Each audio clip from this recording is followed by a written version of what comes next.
Halo semuanya, kembali lagi bersama kami dalam channel Classroom Hack. Kali ini kita akan membahas soal simulasi SNBT yang resmi dari BP3 dengan materi penalaran umum. Nah, untuk soal ini teman-teman bisa lihat langsung ya di website SNPMB-nya dari BP3. Oke, mari kita mulai. Soal yang pertama, negara T adalah negara kepulauan dengan biaya logistik yang tinggi. Pakar logistik menyebutkan hal ini disebabkan tidak meratanya infrastruktur di negara T sehingga tidak semua wilayah dapat dijangkau dengan mudah. Manakah pernyataan-pernyataan berikut yang memperlemah dan tidak memperlemah pendapat pakar logistik tersebut? Nah, di sini kita diberikan beberapa pilihan gitu ya. Nah, mana pernyataan yang dia memperlemah dan mana pernyataan yang tidak memperlemah atau tidak berpengaruh terhadap argumen atau pernyataan yang diberikan oleh pendapat pakar logistik, begitu. Nah, di sini pakar logistik menyebutkan bahwa negara T itu adalah negara kepulauan dengan biaya logistik yang tinggi. Nah, pakar logistik menyebutkan juga bahwa hal ini disebabkan tidak meratanya infrastruktur di negara T sehingga tidak semua wilayah dapat dijangkau dengan mudah. Nah, berarti ini kan pernyataan dari pakar logistik tersebut. Nah, kira-kira pernyataan mana yang dapat memperlemah dari kedua pernyataan ini? Begitu ya. Nah, di sini kita lihat pilihan pertama. Nah, yang pertama, pemerintah membangun banyak infrastruktur baru untuk memastikan pemerataan pembangunan. Nah, tadi kan di pernyataannya dari pakar logistik tersebut bilang kalau biaya logistik itu tinggi karena tidak meratanya infrastruktur di negara T. Sementara pernyataan pertama itu bilang bahwa pemerintah akan membangun banyak infrastruktur baru untuk memastikan pemerataan pembangunan.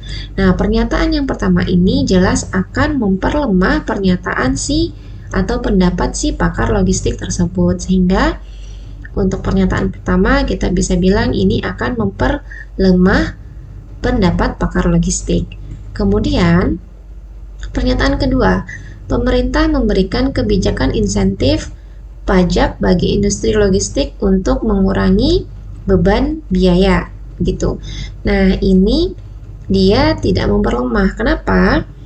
Karena pernyataan kedua ini itu malah akan memperkuat si pernyataan atau si pendapat si pakar logistiknya. Kenapa? Karena di sini pemerintah kan akan memberikan kebijakan insentif. Dia bilang, berarti ini sesuai dengan pendapat pakar logistiknya bahwa tidak meratanya infrastruktur tersebut menyebabkan si pemerintah harus memberikan kebijakan insentif pajak bagi industri logistik gitu untuk mengurangi beban biaya agar merata tuh si infrastruktur di negara T-nya begitu. Nah, berarti pernyataan ini tidak akan memperlemah pendapat pakar logistik.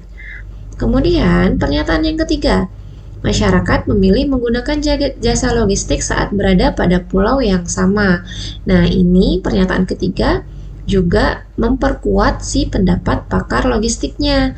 Maka di sini dia tidak memperlemah pendapat pakar logistik. Kemudian pernyataan keempat, perusahaan logistik saat ini memastikan bahwa semua wilayah dapat dijangkau dengan mudah. Nah, kalau untuk pernyataan keempat ini bisa memperlemah pendapat pakar logistik. Kenapa? Karena dia bilang bahwa perusahaan logistik itu memastikan akan bahwa semua wilayah tersebut dapat dijangkau dengan mudah. Nah, sementara si pendapat pakar logistik kan bilang kalau dengan biaya logistik yang tinggi, begitu ya.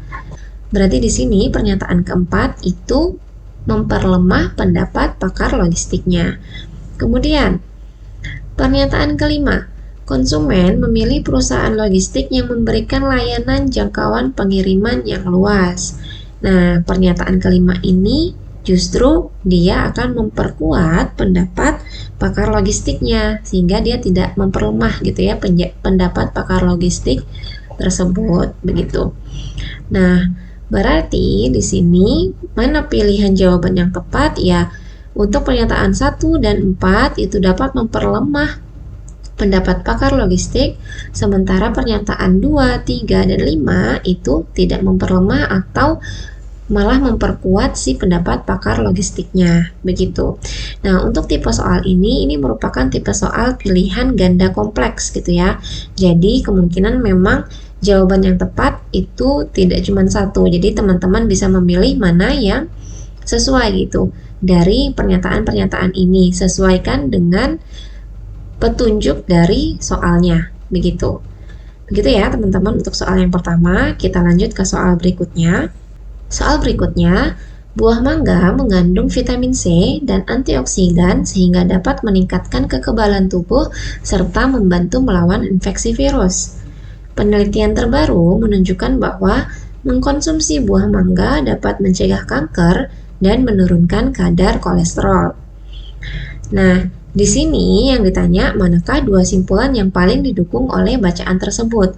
Nah, karena di sini dibilang manakah dua simpulan begitu ya, berarti ini termasuk sama tipe soalnya pilihan ganda kompleks sehingga jawabannya bisa lebih dari satu. Kemudian kita pilih mana dua simpulan yang paling didukung oleh bacaan tersebut. Nah, simpulan itu bisa kita dapat kalau ada argumen atau pernyataan, begitu ya. Nah, di sini ada dua pernyataan atau dua argumen yang dikemukakan, begitu. Nah, pernyataan yang pertama, buah mangga mengandung vitamin C dan antioksidan sehingga dapat meningkatkan kekebalan tubuh serta membantu melawan infeksi virus.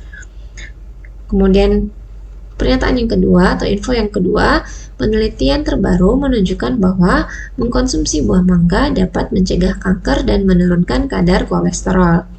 Nah, berarti kesimpulan yang tepat dari kelima pilihan ini itu yang mana, begitu ya?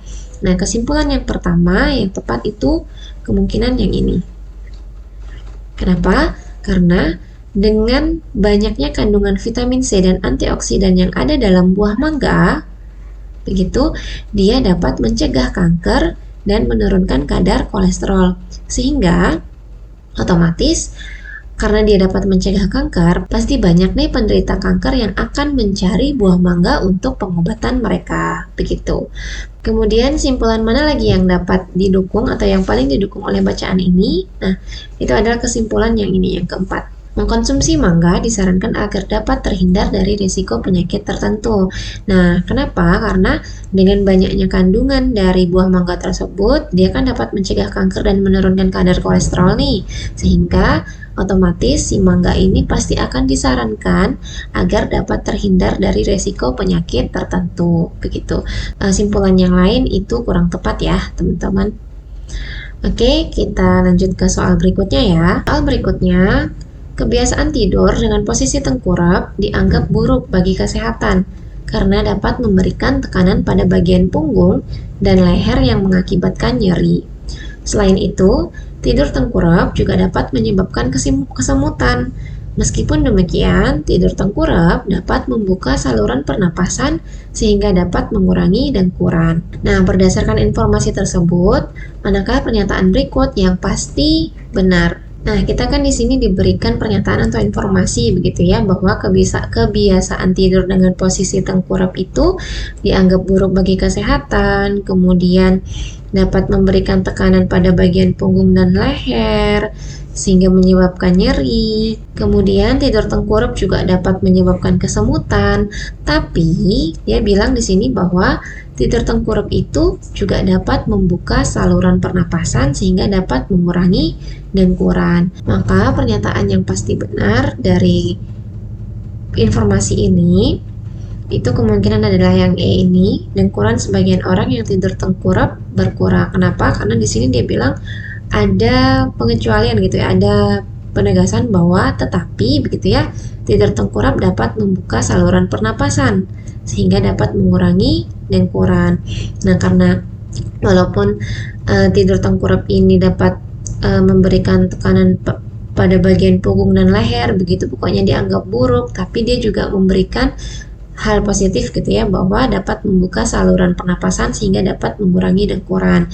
Nah, maka yang benar itu dengkuran sebagian orang yang tidak tengkurap kemungkinan akan berkurang, begitu. Oke teman-teman, sekian ya untuk pembahasan soal kita kali ini.